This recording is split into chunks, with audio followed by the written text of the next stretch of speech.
Well, I'm Kaitlin Reinl, and I am working in the Applied Ecology Master's Program under Joseph Wagenbrenner, and I am working on my thesis modeling the impacts of climate change on water quality on inland lakes in the Great Lakes Basin. So I'm sure that everybody knows a little bit about climate change, and it can have huge impacts on the thermal structure of a lake, and including the mixing regimes. And these changes in the thermal structure can lead to oxygen depletion in the bottom, as well as eutrophication of lakes, which can cause a huge problem for the ecosystem, a loss of desirable species, and a loss of habitat. So here we have the Great Lakes Basin. All of this area in green is including the Great Lakes Basin, and I am working for all inland lakes in this Great Lakes Basin, minus the Great Lakes themselves. I would cover it with a dot for every single lake, but you would just have dots everywhere. So my overall project objective is to apply a lake model to determine what those impacts on water quality for every inland lake in the Great Lakes Basin will be, and use that to inform the Great Lakes Water Quality Agreement on potential policy to mitigate that for the future or management decisions.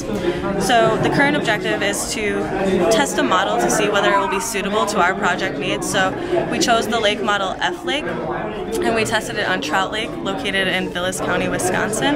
This lake has a surface area of 3,875 acres with a mean and maximum depth of 49 feet and 117 feet.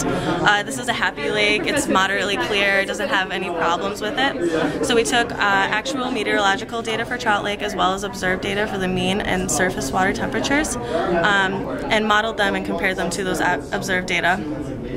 So the average is the actual condition for the meteorological data. Here's the average. I didn't call it actual because I thought that might be a little confusing putting next to observed. So average is actual meteorological data. Minimum is 1/2 of the actual, and maximum is 2 times the actual. So the meteorological inputs that we're dealing with here are solar radiation, air temperature, vapor pressure, wind speed, cloudiness, and then an initial lake condition is the groundwater temperature. The lake model standard is 4 degrees Celsius, but in actuality the ground temperature is closer to 10 degrees Celsius. So I varied each of these parameters individually, the most basic sensitivity analysis that you can really do. And these are plotted for each of these here. You can see that solar radiation, air temperature, vapor pressure, and wind speed have much more of an effect on the model output than cloudiness and groundwater temperature. And even more interestingly, the maximum has a much bigger effect than the minimum. The minimum doesn't really seem to deviate too much from the observed and the average, but the maximum shows a huge difference. We also calculated the root mean squared error to quantify the accuracy of the actual meteorological conditions using those for the model predictions. And the model prediction for actual meteorological data deviates 2.4 degrees Celsius for surface water temperatures from the observed or measured data for Trout Lake, and 3.6 degrees Celsius for the mean depth water temperature.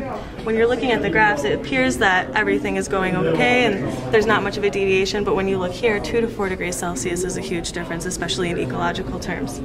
So the results of our analysis are showing that the lake model F Lake is specifically sensitive to solar radiation, air temperature, vapor pressure, and wind speed, and continue on to test different lake models, and hopefully with the end goal of informing policy with our results.